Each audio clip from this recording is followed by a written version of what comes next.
थे, सबसे पहला कंसेप्ट था मेरा आर, इसके बाद बताओ सी और ये एल, ये तीनों था। तो पहले हमने आर ए सी के बारे में जाने थे, इसके बाद क्या समझेंगे हम लोग, आर एल के बारे में बताए थे, आर एल के भी बारे में बता दिए थे, थोड़ा सा छूटा था शायद उसके आगे। ठीक है, तो आर एल के बारे में समझते हैं। तो इतना हम लोगों को याद होगा ना, जैसे कि अगर बात किया जाए आर का जो तमान मालिक होता है, आर तो होता ही है, एक होता है यक्ष सी बराबर में क्या होता है 1 में ओमेगा में सी, जानते हैं हम लोग, और एक होता है यक्ष में एल, इसका में क्या होता है ओमेगा में एल होता है ना। ये क्या होता है जरा मुझे बताओ, या क्या होता है प्रतिघात। तो प्रतिघात को इंग्लिश में क्या कहते हैं, बता निकाले थे, जेड का मान निकाले थे यहाँ पर करके, ये निकाले थे मान लीजिए आर स्क्वायर प्लस में आर में सी का, यक्ष सी का, सॉरी यक्ष सी का स्क्वायर पढ़े थे। तो इसमें भी तो कुछ आया था, इसको क्या बोले थे प्रतिबाधा, क्या बोले थे आर एल परिपथ। आप लोग हेडिंग डाल लीजिए, दूसरा नंबर का ये हेडिंग था आर एल परिपथ, ठीक ना, ये हमारा कंसेप्ट था। तो क्या बताने जा रहे थे, आर एल सर्किट या परिपथ, ठीक ना, आर एल सर्किट या परिपथ। तो पहले क्या रहेगा मेरा यहाँ पर ये आर, इसके बाद एल,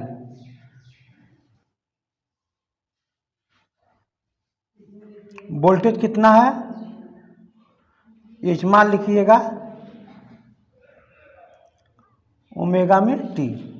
तो यहाँ पर क्या हो जाएगा V1 वोल्टेज होगा, यहाँ पर ये V2 वोल्टेज हो जाएगा। यहाँ पर धारा जो जा रही है आई है, ठीक है ना, तो जो धारा जा रही है इसको यहाँ भी तो धारा जाएगा, तो धारा का मान कितना हो जाएगा आई में नॉट साइन में ओमेगा में, सॉरी ओमेगा में टी माइनस में पाई बाई में 2। ये मैं सिद्ध करा था, मैं बता दिया था, याद होगा, इतना आपको याद होनी चाहिए। तो अब हम लोग समझेंगे कि यहाँ पर जो वोल्टेज है, यहाँ पर जो धारा है वो सेम है, मतलब यहाँ पर भी धारा क्या है वो आई ही है, और यहाँ पर भी धारा क्या है आई ही है। तो अगर इसका फेजर डायग्राम देखा जाए प्रतिरोध का, फॉर रेजिस्टेंस या रजिस्टर का, फार आर समझ लीजिए ऐसे, बस फार आर के लिए, तो क्या हो जाएगा सर्किट फेजर डायग्राम, जिधर वोल्टेज है उधर ही क्या होती है धारा होती है। तो ये प्रतिरोध का वोल्टेज कितना माने थे वी आर, मान लो इसको वी आर, ताकि आसानी हो समझने में, वी आर, ठीक ना। और यहाँ पर धारा क्या है, दोनों में धारा सेम है, इसलिए आई आई यहाँ भी है, आई यहाँ भी हो गया। अब उसी प्रकार यहाँ पर क्या लिख देंगे फार एल, मतलब क्या होगा यहाँ पर ये, हाँ इंडक्टर के लिए है। तो अब यहाँ पर क्या लिखोगे, वोल्टेज से डाउन, मतलब वोल्टेज से नीचे चल रहा है, माइनस में है ना, अगर वोल्टेज हमारा V में एल यहाँ है तो नीचे क्या हो जाएगा यहाँ पर ये आई हो जाएगा। बोलिए बात सही है ना, अगर वोल्टेज में V में एल है क्योंकि डाउन चल रहा है, माइनस में चल रहा है यहाँ पर, ठीक है। अब क्या हो जाएगा, दोनों को सर्किट को हम एक साथ मिलाएंगे। कुछ समझ में आ रहा है ना, यहाँ तक कुछ समझ में आ रहा है आप लोगों को, क्योंकि दोनों में धारा क्या है सेम है, दोनों धारा सेम है। और इस फिगर को ऐसे घुमा देंगे, मतलब पहले इसको ऐसे घुमा लो, जब हम इसे ऐसे घुमाएंगे तो वोल्टेज कहाँ चला जाएगा, ऊपर चला जाएगा, वोल्टेज कहाँ चला जाएगा ऊपर। इसकी बात कर रहा हूँ मैं, ऐसे घुमाऊंगा इसको, ऐसे ऐसे है ना, ऐसे कर दूंगा तो वोल्टेज ऊपर चला जाएगा और आई इधर साइड आ जाएगा। और फिर ये वाला तो वैसे का वैसे ही है, इसको वहीं से लिख दीजिए ऐसे ही, V में आर, और फिर यहाँ पर लिख दीजिएगा आई। एक साथ जब हम इनको एक साथ मिलाते हैं तो क्या हो जाएगा, यहाँ पर देखो जरा, V में एल,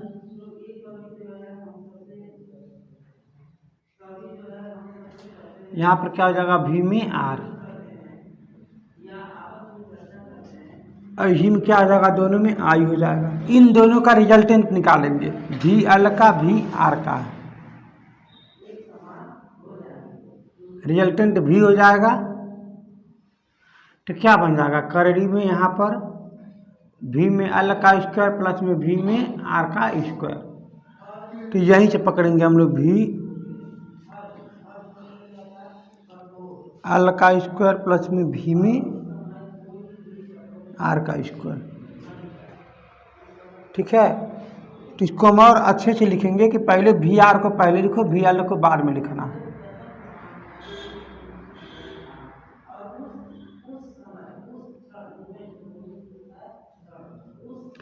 यहाँ तक तो वोल्टेज का ये हो गया। अब मैं आपसे क्या बताता हूँ कि इसी के संबंध में आप निकालोगे जेड का भी मान। इसकी ये टोटल वोल्टेज है, तो टोटल वोल्टेज की जगह टोटल क्या हो जाएगा, प्रति बाधा, तो जेड हो जाएगा। इसको क्या बोलते हैं इंग्लिश में, इम्पीडेंस।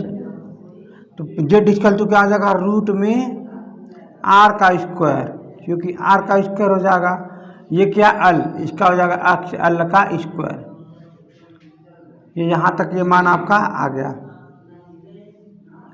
तो धारा था आई, और जो मेन वोल्टेज यहाँ पर जो गया हुआ था वोल्टेज भी, रिजल्टेंट मतलब दोनों का रिजल्ट यही ना है, इसको भी बस लिखो।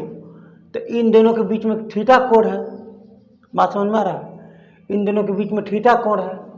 अच्छा, तो हमको थीटा कोण है, तो यहाँ पर अगर इसको सॉल्व किया जाए तो यहाँ पर भी अगर इधर आएगा तो क्या बन जाएगा, भी कॉस में थीटा। तो फिर इनको दोनों को गुणा करेंगे तो पावर निकालेंगे, क्या निकालेंगे, पावर, आई भी कॉस में थीटा। मैं इसको पहले लिख रहा हूँ, जब भी आई अच्छा रहता है, भी में आई कॉस में थीटा। और ये हमारा क्या होता है, पावर में फैक्टर, क्या पर ये पावर में फैक्टर। अब इसका हम रिजल्टेंट, इसका मान निकालना, इसका मान यहीं से निकलेगा। तो आप मुझे बस इतना बता दो, अगर ये इसका रिजल्ट है तो इस कंडीशन में ये जो भी होता है यहाँ होता है, और ये आई यहाँ पर होता है, और थीटा जो होता है ना ये यहाँ पर होता है। बात समझ रहे हो, नहीं समझ में आ रहा, समझने का प्रयास करो। ये यही फिगर सेम है, तो इसको इस कंडीशन में इसका रिजल्टेंट को यहाँ रखा गया है, इसका रिजल्टेंट को यहाँ रखा गया है, जो थीटा कोड ही यहाँ पर ये यहाँ आ जाता है। ठीक है ना। तो जब हम लोग पढ़ते थे वो बात याद करो, त्रिभुज का आपको इतना बात तो याद होगा, आप लोग पढ़ते थे इसको कर्ण, इसको लंब, इसको आधार, तो यहाँ थीटा रहता था, पढ़ते थे ना। तो आप लोग साइन में थीटा क्या पढ़ते थे, जरा मुझे बता दो। साइन में थीटा लंब बटे में कर्ण, तो लंब बटे में क्या होता था, कर्ण। कॉस में थीटा क्या पढ़ते थे बताओ, आधार बटे में कर्ण, तो यहाँ पर क्या लिख देते थे, आधार बटे में कर्ण। आधार क्या है ए, और कर्ण क्या है एल। तो हमको कॉस थीटा निकालना है, बात को समझिएगा।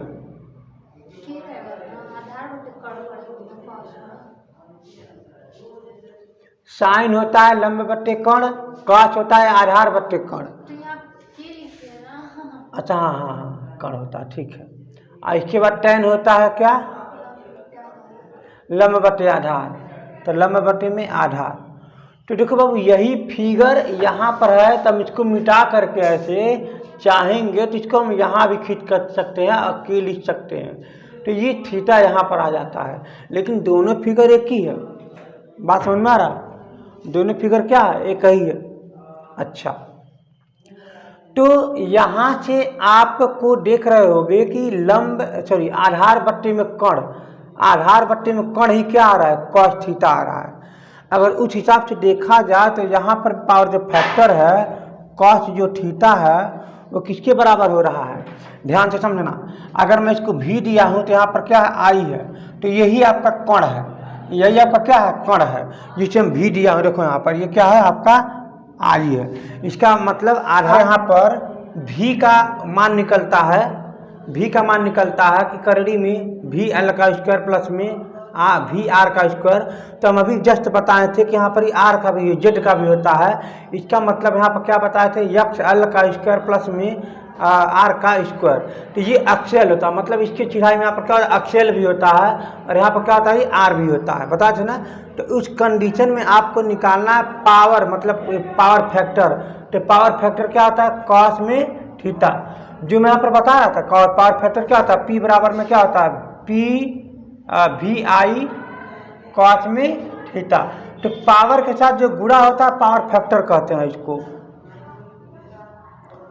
पावर में फैक्टर। तो पावर फैक्टर का मान कैसे निकलेगा? तो कॉस थीटा बराबर क्या होता है? कॉस थीटा बराबर होता है आधार बट्टे में कर्ण। तो आधार यहाँ पर क्या है? आधार मान लीजिए आर है, तो कर्ण में क्या है? यहाँ पर जेड है, तो इसको क्या मान लेंगे? आर बट्टे में जेड। और क्या निकाल सकते हैं फार्मूला में बताइए मुझे? आई बट्टे में भी। और क्या निकाल सकते हैं? आई बट्टे में भी। ये भी हमारा क्या? पावर फैक्टर ही है। ठीक है ना? इतना आपको समझ में आ गया ना? अच्छा, तो अब हम निकालते हैं इस एंगल का मान और कैसे निकल सकता है। चलिए देखिए, समझिए। मान लीजिए अगर इस एंगल का मान निकालना हो तो यहाँ पर मान लीजिए एक त्रिभुज दे रखा हुआ है। इसी त्रिभुज में चाहे इसके फेसर डायग्राम में सब कुछ छिपा रहता है, आपको ध्यान देकर के सब मान निकालना है। ठीक है ना?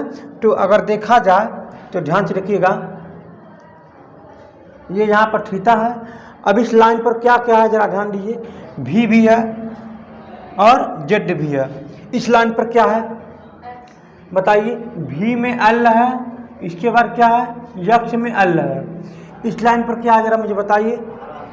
कि आर है और क्या है? आई है।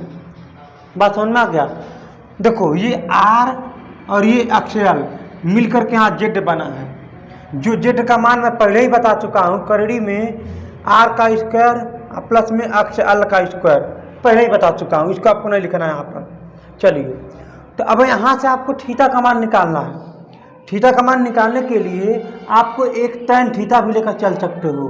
tan थीटा लंब बट्टे में आधार, तो लंब में कौन है बताइए? अक्ष एल, बट्टे में क्या है? आर। और क्या हो सकता है? भी एल बट्टे में आई। क्या लिख सकते हो? भी एल बट्टे में, यहाँ पर आर एल भी है, यहाँ पर क्या है? R, sorry, V L R भी है।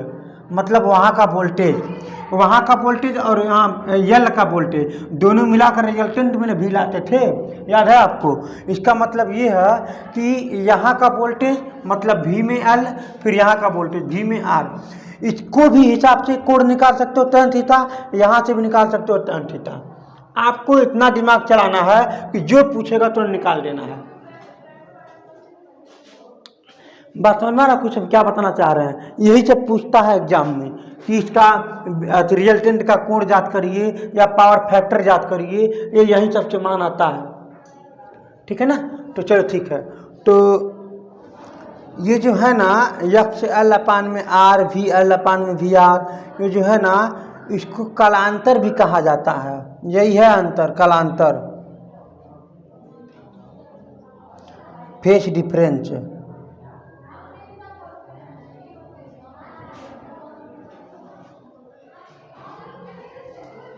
परिपथ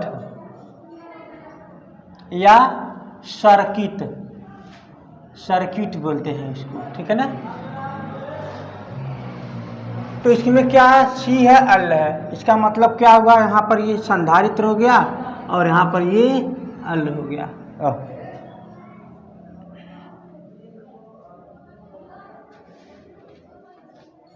ये सी हो गया, ये आपका एल हो गया। यहाँ का वोल्टेज को क्या बोलेंगे? VC बोलेंगे। यहाँ का वोल्टेज को क्या बोलेंगे? V में एल बोलेंगे। अरे हाँ है ना? यहाँ पर क्या है? V इक्वल टू में V नॉट साइन में ओमेगा में T। मान लीजिए यहाँ पर कोई धारा है I है, यहाँ पर भी कोई धारा I है। यहाँ पर अगर हम इसको देखते हैं तो फार एल, नहीं पहले सी को देखते हैं। सी, इसमें क्या था? लीडिंग करंट है, करंट आगे जाता है। समझ में आ रहा है?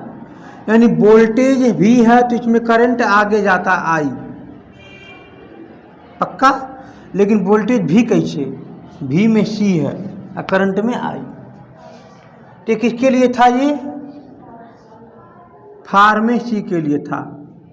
अब किसी लिए समझेंगे यहाँ पर ये फार एल, तो फार एल के लिए क्या है? वोल्टेज अगर इधर साइड में भी है तो नीचे साइड क्या हो जाएगा? यहाँ पर ये आई हो जाएगा और इसको क्या बोलेंगे? भी में एल। बोली बात सही है ना? कि वहाँ का वोल्टेज के डाउन चल रहा है 90 डिग्री, कौन, धारा, और यहाँ पर क्या है, अग्र है, आगे है। बोलिए पक्का है ना? देखो ध्यान से, आई यहाँ पर ऊपर है, यहाँ पर आई नीचे है। इसका मतलब इसको ऐसे घुमाना पड़ेगा और इसको ऐसे घुमाना पड़ेगा, तभी आई एक तरफ आएगा। हमको आई को एक तरफ लाना है। ये अगर ध्यान से देखो, जब हम इस आई को ऐसे घुमाएंगे तभी ये नीचे आएगा, तभी नीचे चला जाएगा। इसका मतलब क्या हो जाएगा, भी में एल सी, भी में सी नीचे चला जाएगा। अब यहाँ पर कि भी इसको ऐसे घुमाएंगे, मतलब इसे ऐसे, तो भी एल ऊपर चला जाएगा।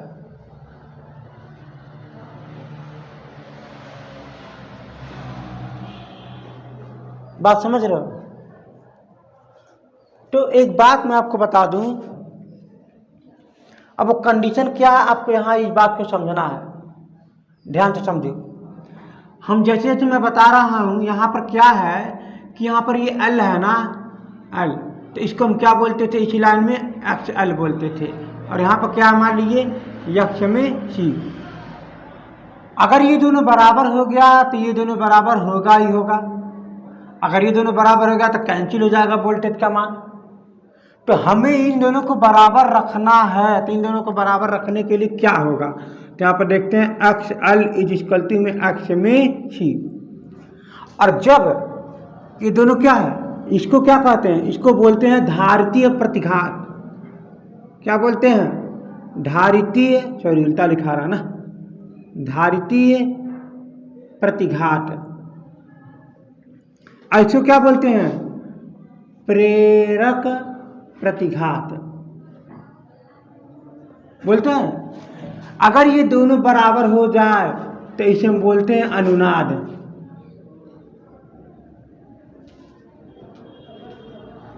अनुनाद की स्थिति आ गई है। और ये आप लोगों के एग्जाम के लिए वेरी वेरी इंपॉर्टेंट है, इस बात को ध्यान में रखना।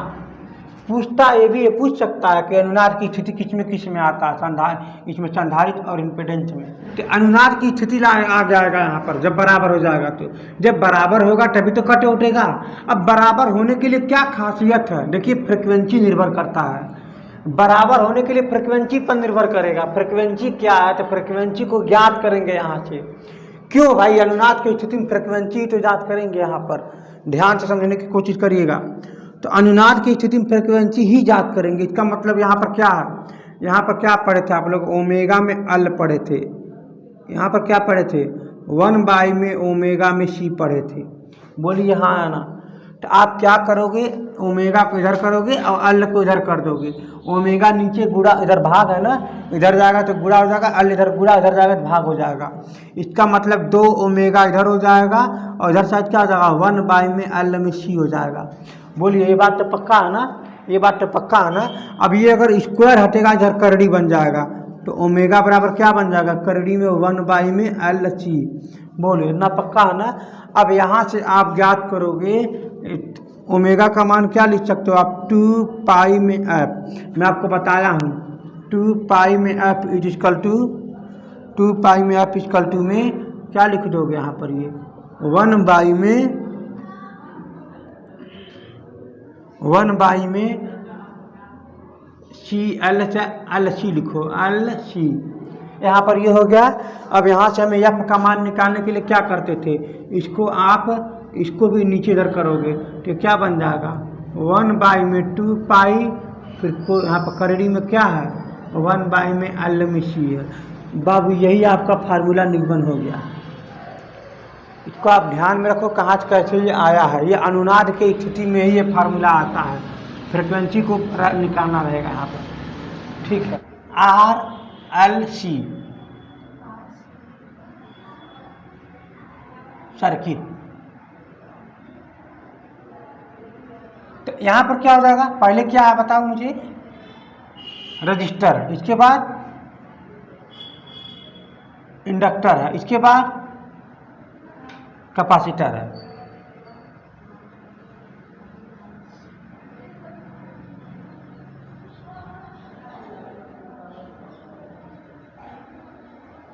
साइन ओमेगा में टी हो गया। ये क्या है, RL। ये क्या मुझे बताओ, एल है। ये क्या है, सी है। यहाँ का वोल्टेज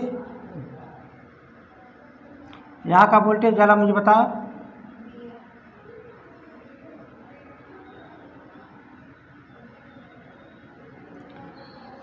फेसर डायग्राम समझते हैं।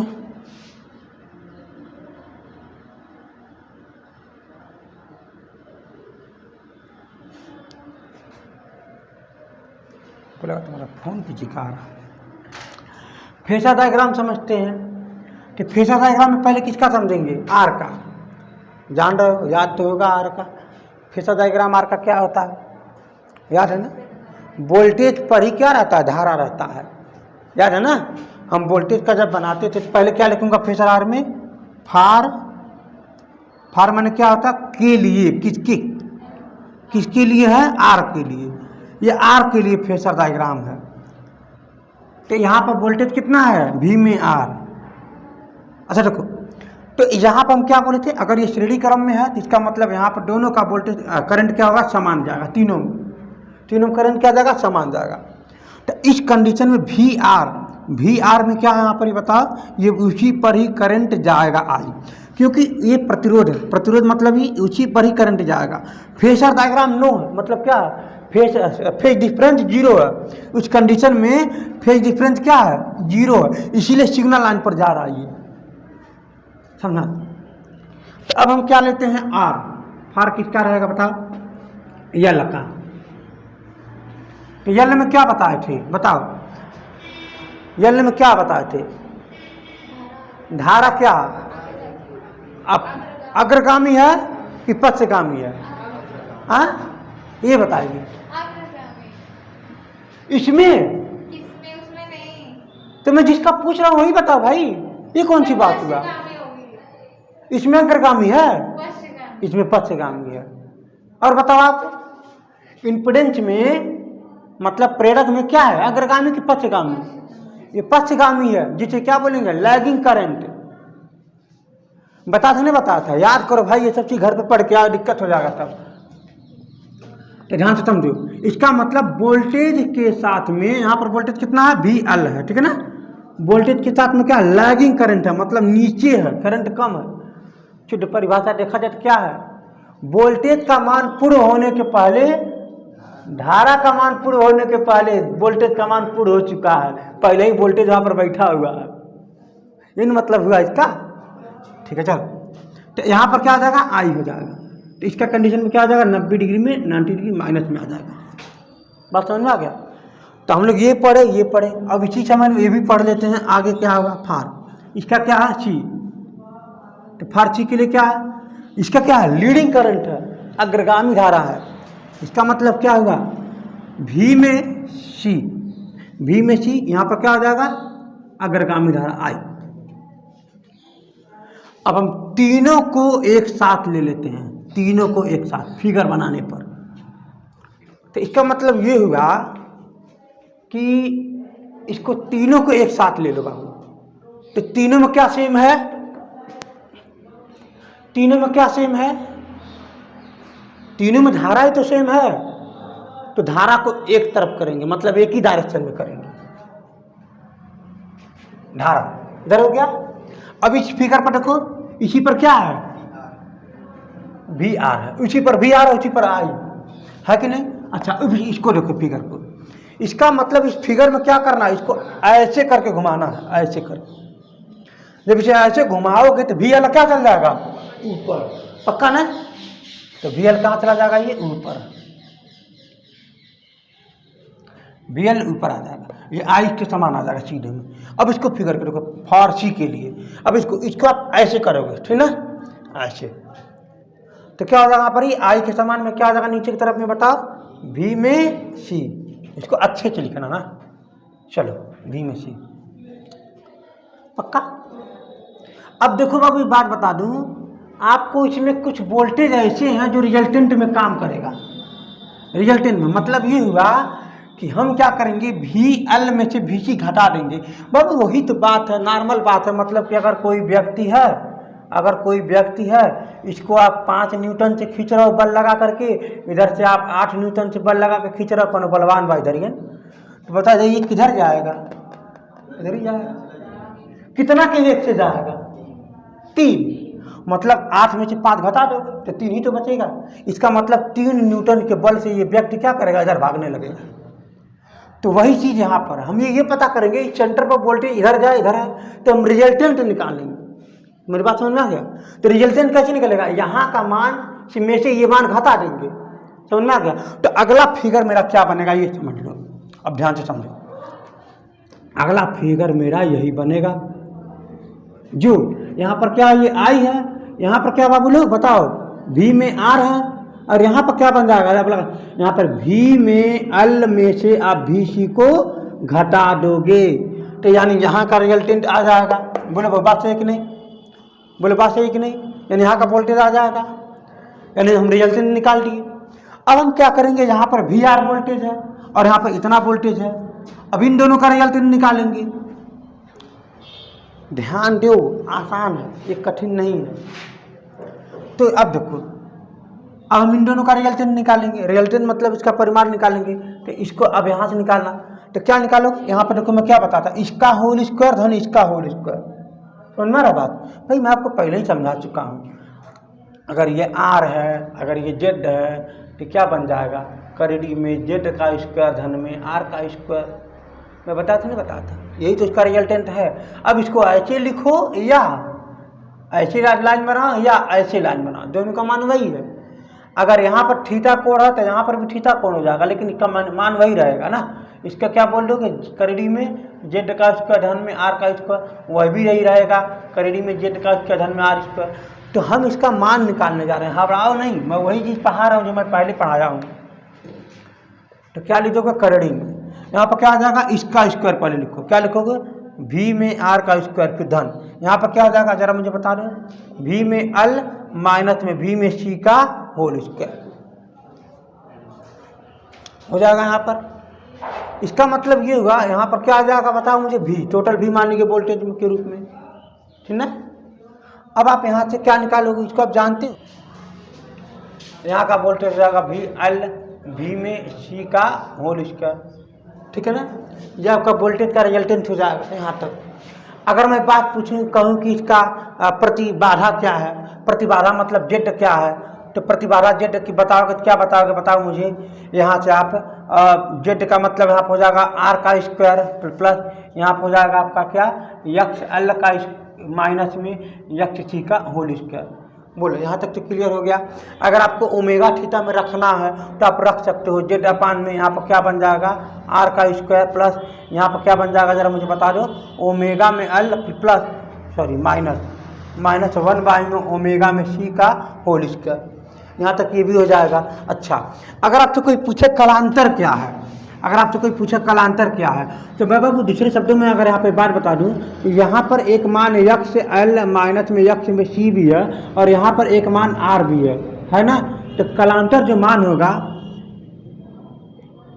कलांतर जो मान होगा फाई बराबर में इतना बट्टे में इतना, सॉरी कलांतर जो होगा आपका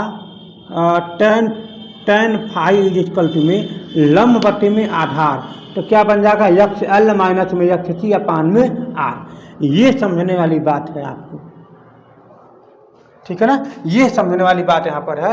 यहाँ पर टेन, यहाँ पर फाई ले लोगे तो यहाँ यक्स L अपान में यक्स C अपान में R हो जाएगा। तो यही सब इसका मेन रिजल्टेंट है। आपको कुछ भी आगे ऐसे ज़्यादा कुछ भी नहीं पढ़ना।